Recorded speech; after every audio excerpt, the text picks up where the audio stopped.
Well, good evening, ladies and gentlemen. We're ready to begin our class. It is good to see everyone tonight.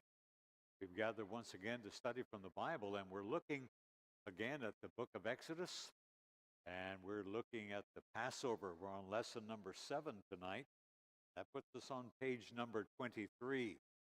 We still have a few folks coming in. You surviving the rain okay? We're doing better than we were this time last year, okay? Just be mindful of what we have experienced, and it looks like maybe some of the folks in the Carolinas may be looking at some bad things ahead. Well, Brother Greg is doing the grandfather thing today. Uh, is my mic not on?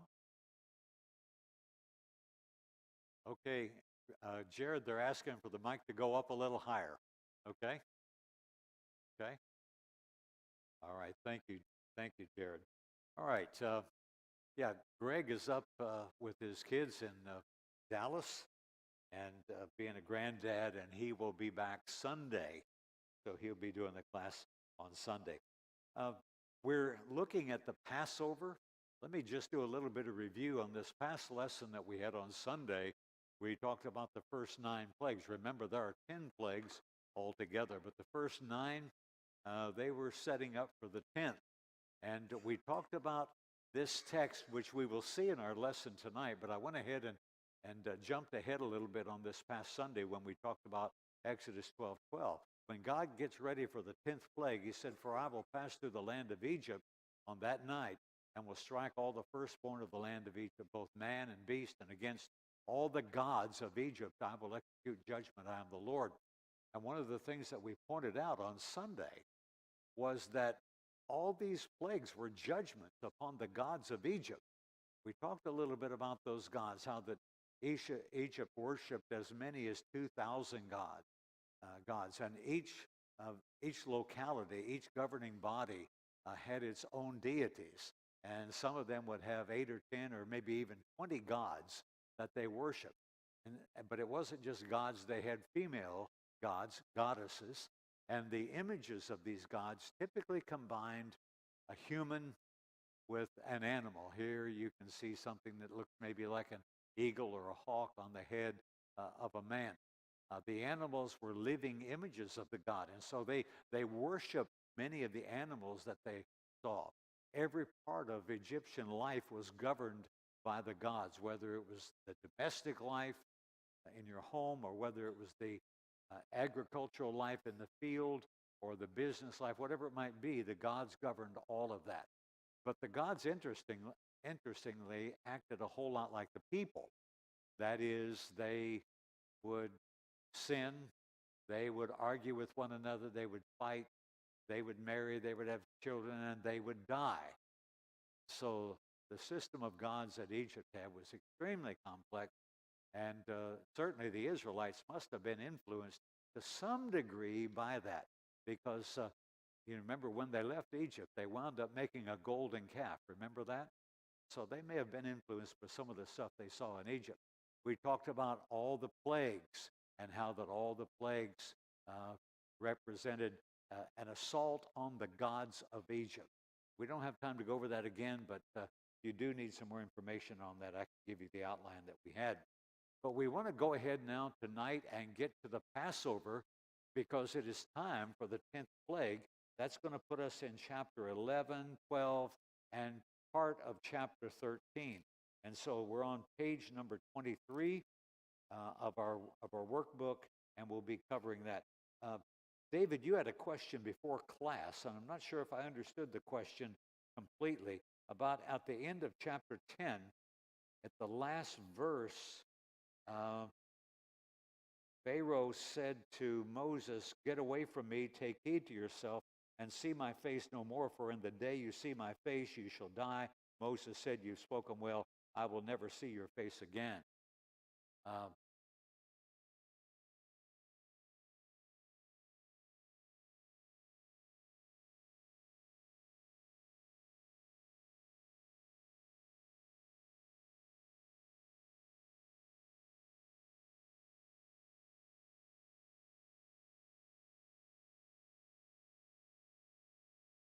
Yeah, he went out from Pharaoh in great anger.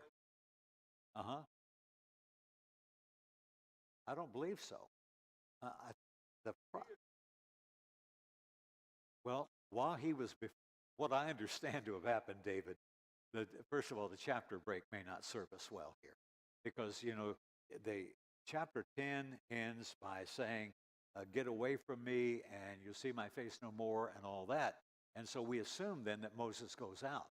But my understanding is that while Moses was still there with Pharaoh, the Lord spoke to him and gave him this information, and then is when Moses went out. So I would see the end of chapter 10 and these first 8 verses of chapter 11. I would see all of that as one incident. Uh, however, Pharaoh did see Moses' face again. Yeah, in chapter 12, and when he realizes Pharaoh is in such a weak position after his own firstborn child died. And so that was when, in chapter 12 and verse 31, Pharaoh called for Moses and Aaron by night and said, "Rise, go out from among my people, both you and the children of Israel." So I would take the other thing to be one continuous narrative. I think the problem is the break in the chapter causes us to draw a faulty conclusion. And by the way, I drew the same conclusion as you did when I first looked. Thought, here he is before Pharaoh again, but I don't think that that's the case. Okay, well, we want to look at chapter 11, and let's go ahead. Chapter 11, as I just mentioned, I believe to be an extension of chapter 10 as it continues. While Moses is still before Pharaoh, in chapter 11, verse 1, the Lord said to Moses, "I will bring one more plague on Pharaoh and on Egypt. Afterward, he will let you go from here. When he lets you go, he will surely drive you out of here altogether. Speak now in the hearing of the people, and let every man ask from his neighbor, and every woman from her neighbor, articles of silver and articles of gold." And the Lord gave the people favor in the sight of the Egyptians. Moreover, the man Moses was very great in the land of Egypt, in the sight of Pharaoh's servants and in the sight of the people. And Moses said, "Thus says the Lord, about midnight I will go out in the midst of Egypt. All the firstborn in the land of Egypt shall die, from the firstborn of Pharaoh who sits on his throne, even to the firstborn of the female servant who is behind the handmill, and all the firstborn of the animals. Then there should be a great cry throughout all the land of Egypt, such as was not like it before, nor shall it be again. But against none of the children of Israel shall a dog move its tongue against man or beast, that you may know that the Lord does make a difference between the Egyptians and Israel.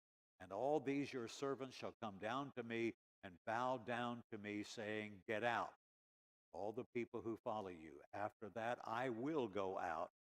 Then he went out from Pharaoh in great anger. But the Lord said to Moses, 'Pharaoh will not heed you, so that my wonders may be multiplied in all the land of Egypt.' So Moses and Pharaoh did all these wonders before Pharaoh. The Lord hardened Pharaoh's heart, did not let the children of Israel go out of his land." Those last 2 verses of chapter 11 are really just a summary of everything that's happened. The signs and wonders that Aaron and Moses had performed before Pharaoh, and Pharaoh's reaction, "No, I will not let you go." So this last plague that is coming, it is going to cause Pharaoh to let them go. Now, what direction, if you look at your questions on page number 23, what direction did God give Moses in chapter 11 and in verse 2? What were the people supposed to do before they leave? Now, they're going to plunder the Egyptians. They're going to take silver and gold and all sorts of valuables. And, the fact that they've been slaves for so many hundreds of years, they had produced a lot of this. And God says, you're going to get to take this with you when you go out. Look at question number 2. We just read verse 3 and how Moses was described here. This chapter is really kind of a summary of everything that's happened. What other great man? Moses is described how? As being what before the Egyptians? Yeah, he's very great. Uh, the man Moses was very great in the land of Egypt. People have recognized Moses, and they're looking up to him. In fact, I want to show you something in the upcoming chapter that you might find interesting about that. Um, what other great man who preceded Moses in Israel's history does this remind you of? Someone on this side. You do you relate that to maybe someone else? Yeah, Joseph is the obvious one. Joseph, another Israelite, though the nation was in its infancy, who was very great in the land of Egypt. And he became the fourth ruler of all of Egypt before Pharaoh and two of his vice pharaohs, right? Second, says Dick. Yeah, he was second ruler. Checking to see if you're listening, okay? Yeah, he was second in all of Egypt. Yeah, Clarence?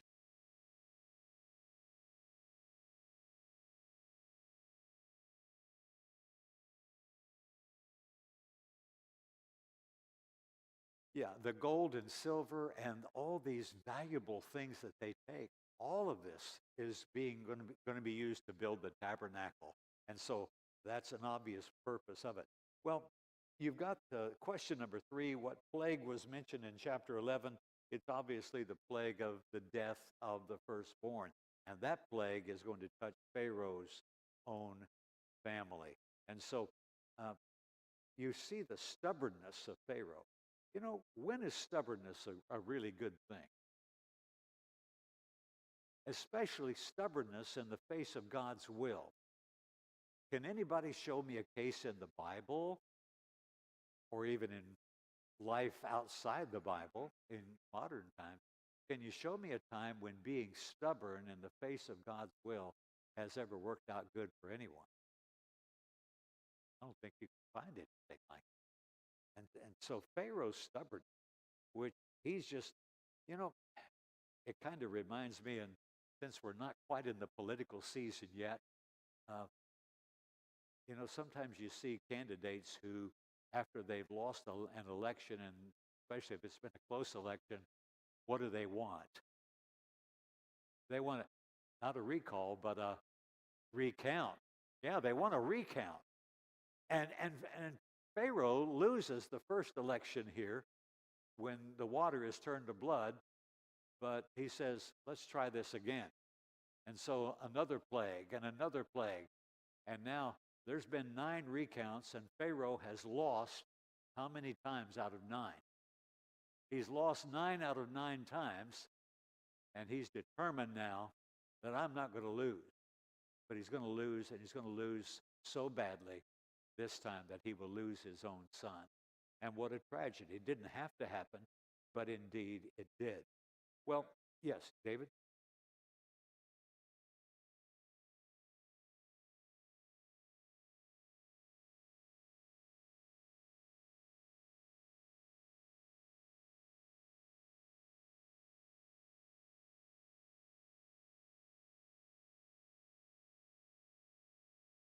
Yeah.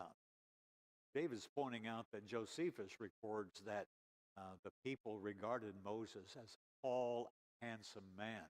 And, you know, when a leader is 6'4" or 6'6" and is good looking and has a deep voice, which I don't qualify except maybe on the voice, but when a leader is tall, people tend to follow tall men.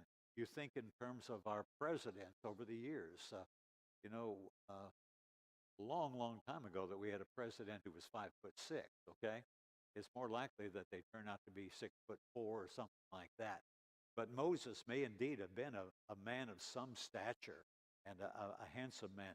Remember in the text, was it in Hebrews where it spoke of Moses at birth, that he was a beautiful child. A beautiful child turned out to be a handsome man. Well, it was another hand. James?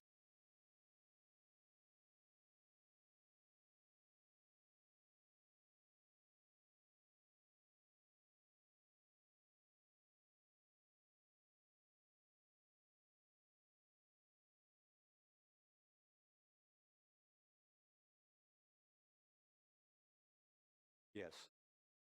Remember just a chapter or two ago, some of Pharaoh's servants said, can't you see that Egypt is being destroyed? And they recognized that Moses is the man who's giving all these messages to Pharaoh, and yet Pharaoh stubbornly resists and hardens his heart. And so the people at the very least, have to have great respect for Moses. And Pharaoh, while he may pretend respect from time to time, he doesn't really have respect for him the way he should have. Well, as we go into chapter 2, as you look at, in chapter 12, verse 2, there was a calendar change that was going to be made in Israel. Look at question number 4.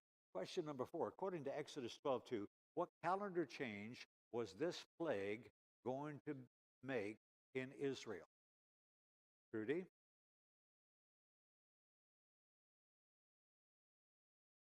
Yeah, it would be the first month of the year. The Jewish year starts with the month Abib, that's Abib, and it would be measured. Everything would be marked from this time forward in Jewish history.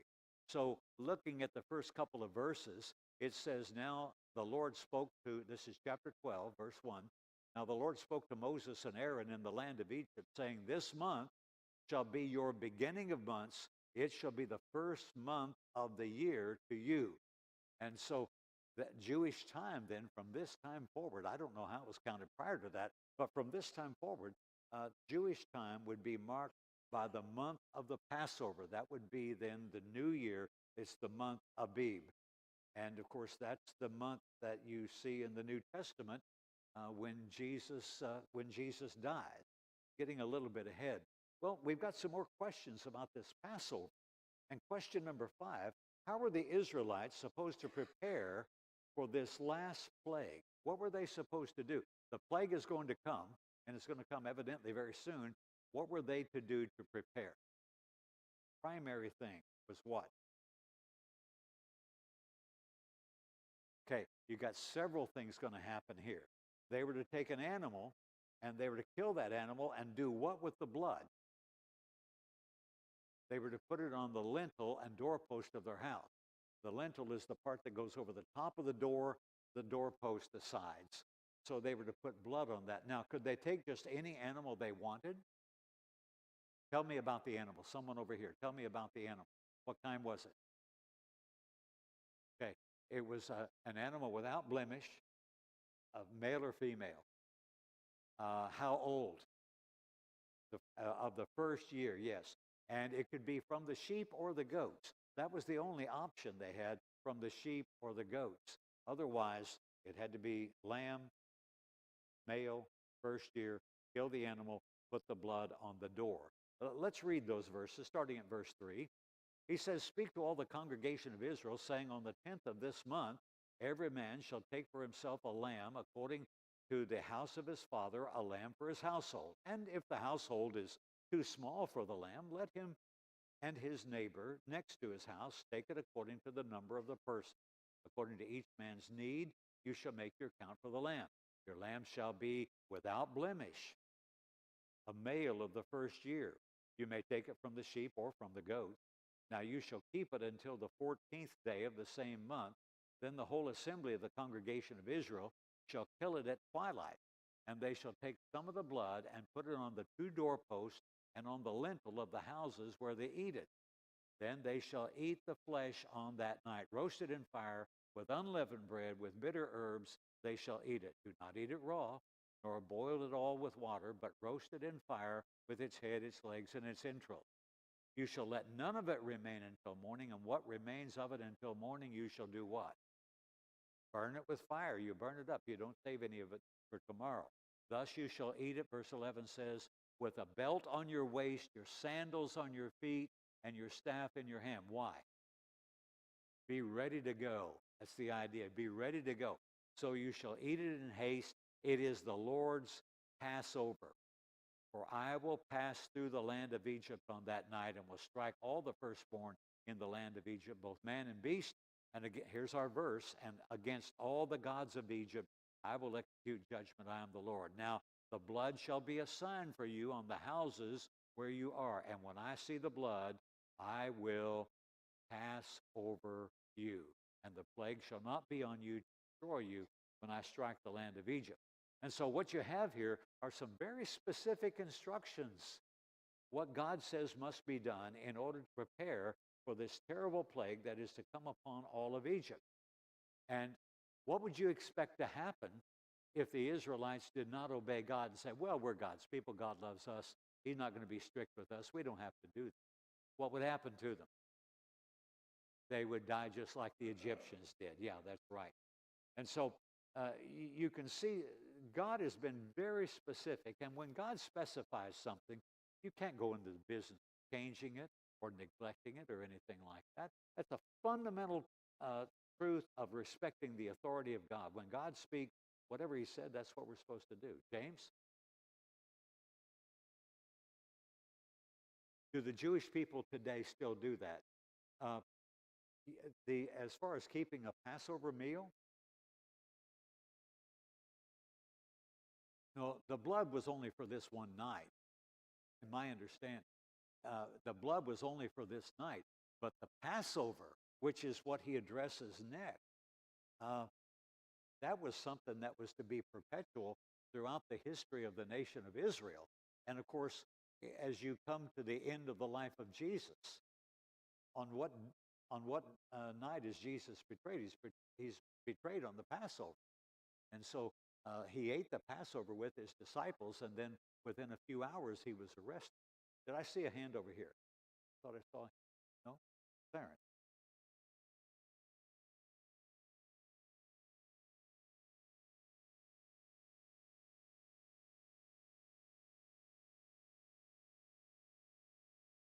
Oh, yeah,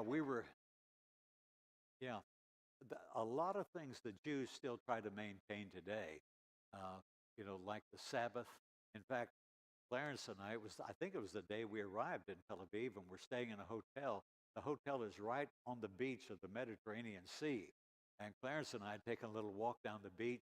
It was right about supper time, I think, and the sun was setting. It was a Friday afternoon. The sun was going down, and there were uh, two young ladies there on the beach. They looked like they were maybe 18 or 20 years of age, and Clarence and I wanted to get a picture of ourselves with the sun going down behind us.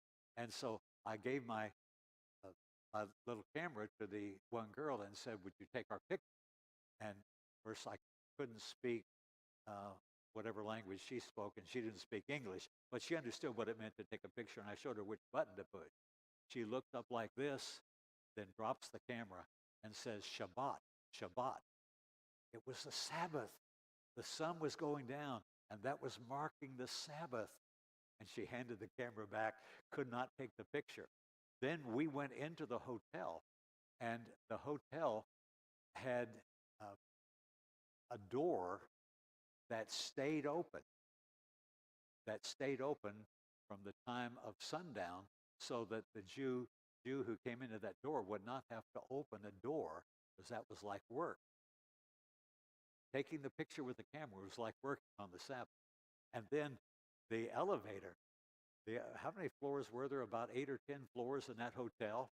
And we were up here somewhere. I don't remember what floor we were on, but this was the Sabbath elevator, and it stopped at every floor, and going up and coming down. Of course, the elevator door automatically opens by itself. Why would it stop at every floor? Well, because that would be work if they pushed the button. And you have to appreciate, though that's an over response to the Sabbath command, you have to appreciate the fact that they're trying to do something that they think is right before God. But nonetheless, the Jews today do they do have the Passover meal. I think they call it the Seder. And in fact, I have I've been down to the Jewish temple downtown several times, and every year the rabbi sends me an invitation to come and to participate in the Passover meal there at at, at the temple. I have never gone because my schedule, every time it's happened, I've been away. Never worked out right. However, if it comes up again next year, I will go. I have a very light schedule next year, and if I have nothing to do, I will go to that. And typically, he will let someone say a word or two. So if you were there at the Passover meal at the Jewish temple, what would you have to say?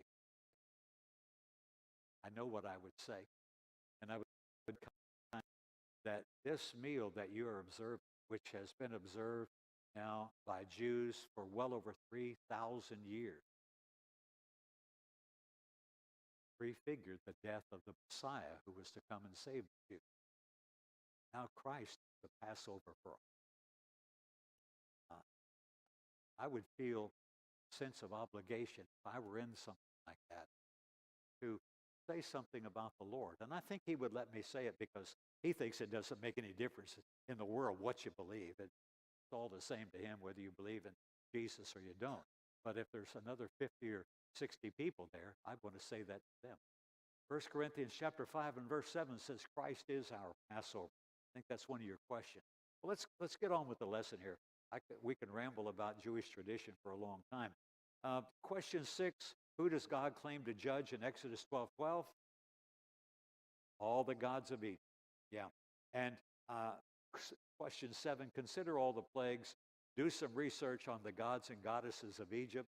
Well, I've already done that last Sunday, so we'll just pass over. We will observe the Passover on that question. Okay.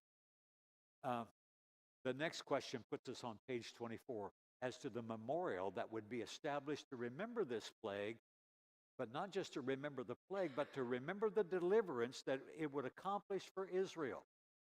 And what memorial was that? Why, it was indeed the Passover. And when you look at the text here, the text is very clear that the Passover meal, whether it was the one being observed in this night or the one observed for centuries to come, it was a meal that included unleavened bread. And that becomes important for us because Jesus, it was at a Passover meal that he instituted the Lord's Supper. And he took some of that unleavened bread as the element that he would use to memorialize his own body. Let's read part of the text here, starting at verse number 14. In verse 14, chapter 12, Exodus 12:14. So this day shall be to you a memorial, and you shall keep it as a feast of the Lord throughout your generation. You shall keep it as a feast by an everlasting ordinance. So throughout all the time of Israel, it was to be observed. 7 days you shall eat unleavened bread. On the first day you shall remove leaven from your houses, for whoever eats leavened bread from the first day until the 7th day, that person shall be cut off from Israel. And so it's not just you eat some unleavened bread, part of that. You cannot eat bread with leavening in it at all. Now, what is unleavened bread? What's the difference between bread that is leavened and unleavened? Somebody help me with that. One of you ladies, help me with that. The leavening is yeast. When you go down to Market Basket or HEB across the street and you buy what we call a loaf of bread, that's leaven. It's raised. If you leave the yeast out, the leavening, if you leave it out, it just lays there. And it'll bake hard, either like a cracker or the consistency of a pie crust. Either one is unleavened bread. But if you took that same lump of dough and put yeast in it, it would rise. That's what makes it leavened bread. So here, anyone who eats leavened bread from the first day until the 7th, that person's going to be cut off from Israel. Now, verse 16. On the first day, that is the first day of this feast, there shall be a holy convocation, and the 7th day there shall be a holy convocation for you. No manner of work shall be done on them, but that which everyone must eat, that only may be prepared for you by you. So the only work they could do on that first day and last day of unleavened bread was to prepare the food. No other work could be done. It was like Sabbath.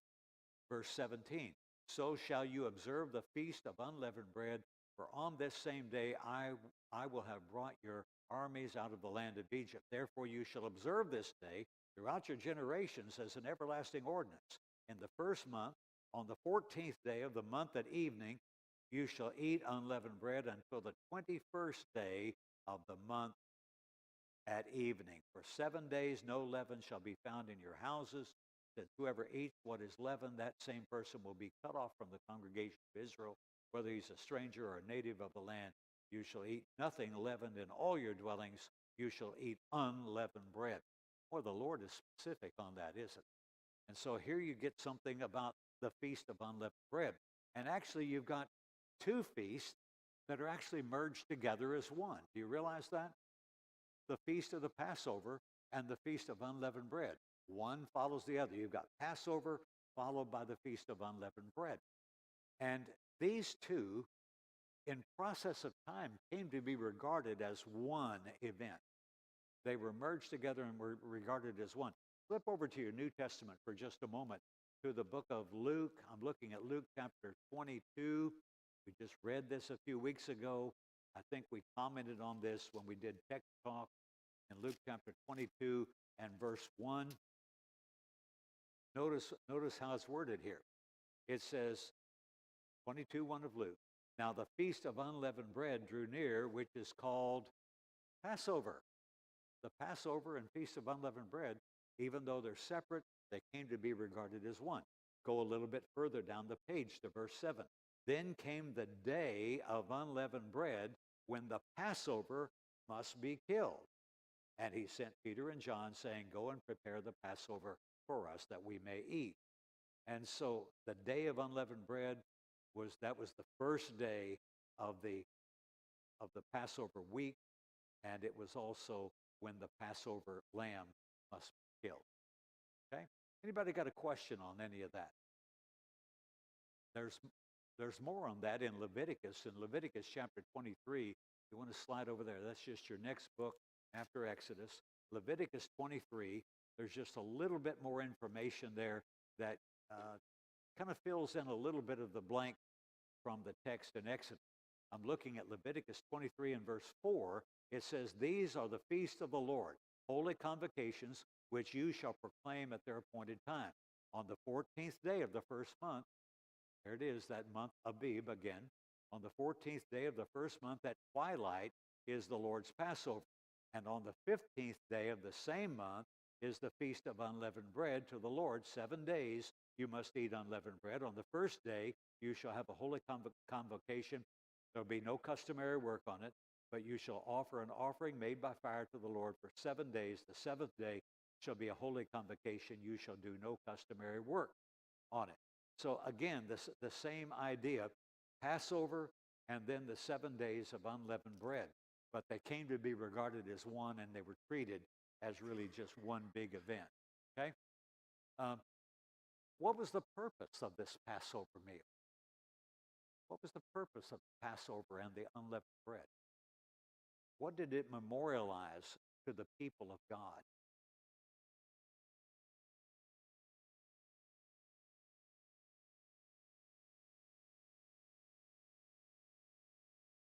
Yeah, it had to do with teaching their children and keeping alive the heritage of the Jewish people. The idea that God was going to deliver his people out of Egyptian slavery. And it is the seminal event in the history of the people of Israel. It's the most important event in Old Testament history as far as the nation itself goes. And so he wants his people to never forget.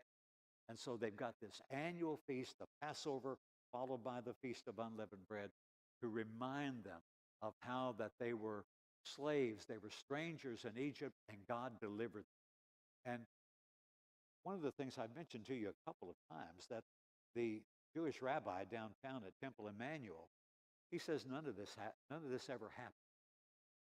And this is the most important event in the history of Israel. And it is referenced time and again. You look at the Exodus, it's mentioned several times in the Psalms. Did you know that? Coming out of Egypt. The Passover is mentioned, the deliverance, Pharaoh's resistance. All of that is mentioned in the Psalms. Not only is it mentioned in the Psalms, but some of the prophets reference this same thing. And when you get into the New Testament, well, you've got Stephen in Acts chapter 7, we just talked about Sunday night. Stephen references this, and other New Testament writers reference it also. This was the most significant event in the history of the nation of Israel, and it's the thing that set them free from bondage. And many modern Jews think this is only a myth. It's a fable. Never really happened. kind of amazing. You know, we have this view of the modern Jew as, well, they're just like the Jews in the Bible, you know. They believe in the Messiah. He's not come yet. They don't recognize Jesus, but they're still looking for a Savior. That's not true. It just isn't true.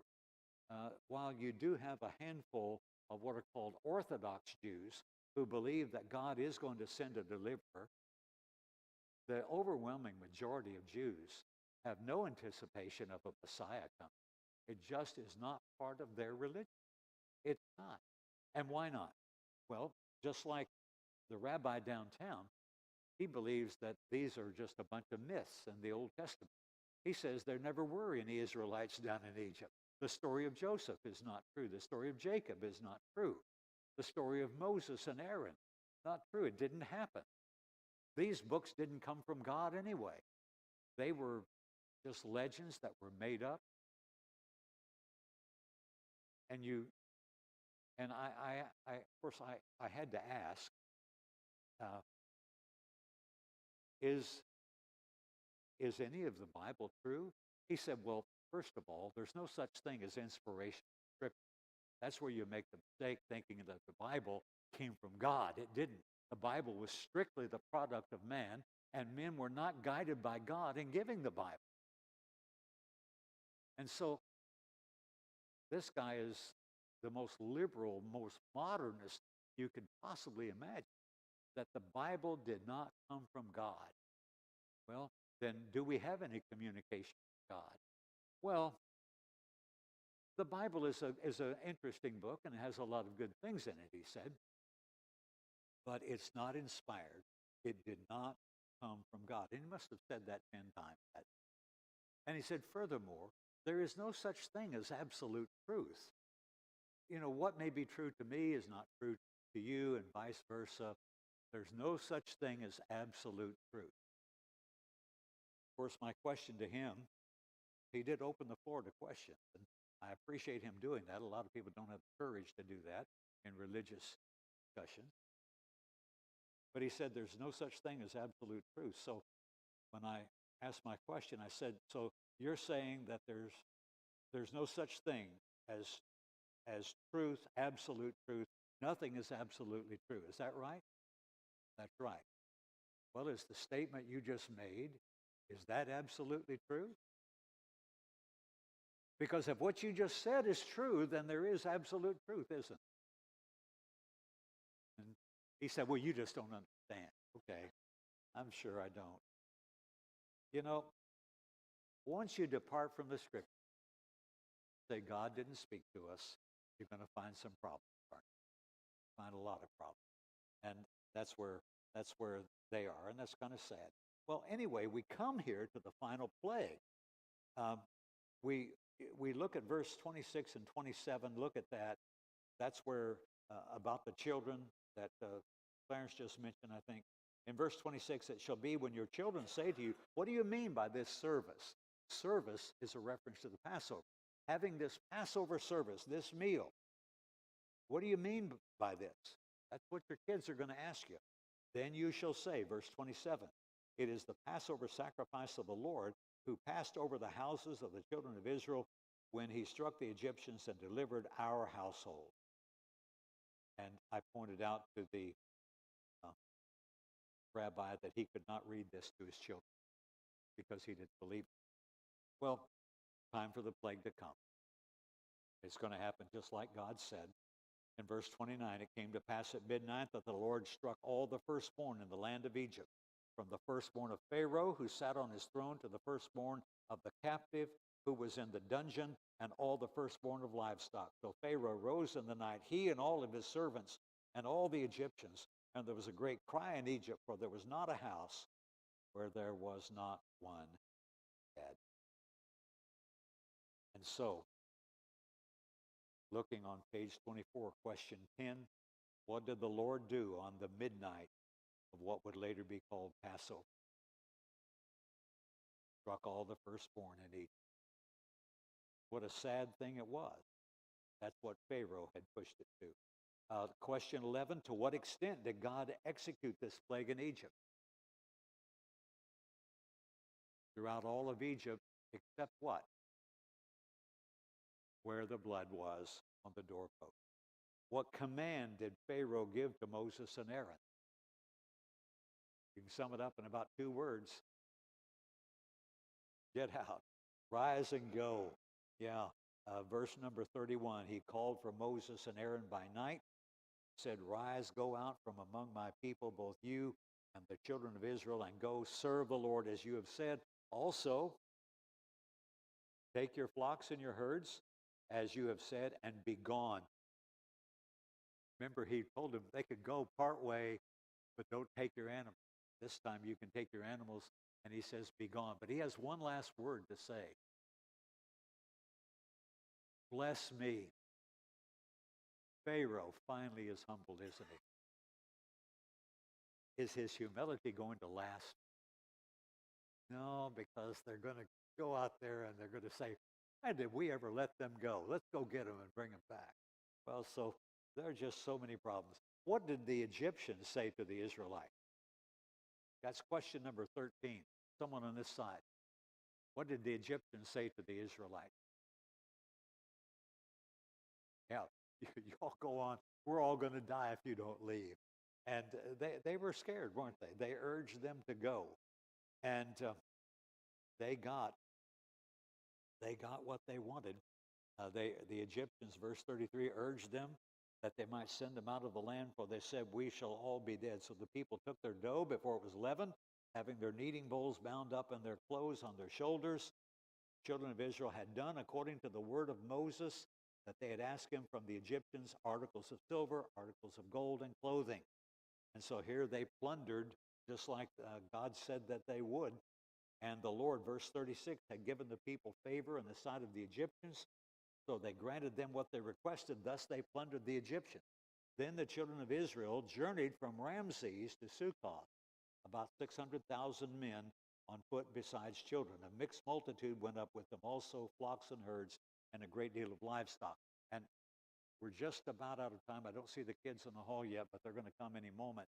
Just very quickly, this is a map of the route of the Exodus. Notice the text that we just read said they journeyed from Ramses to Succoth, and then they're going to go on from there to Etham, and then down, and then they'll have the crossing of the Red Sea. And this is the traditional route of the Exodus, that here Mount Sinai is where they received the Ten Commandments. I say traditional route because some say that that Mount Sinai actually was over here in the land of Midian. There's some question about that. It's not really important to our study. But I want you to notice who else went out besides the Israelites. Did you notice someone else here? What'd you see? Um,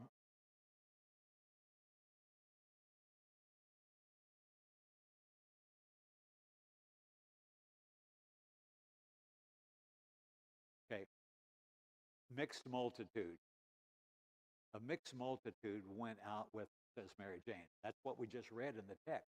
These were others who had seen. My understanding is they had seen the miracles, they had seen the signs and wonders, had seen the plagues.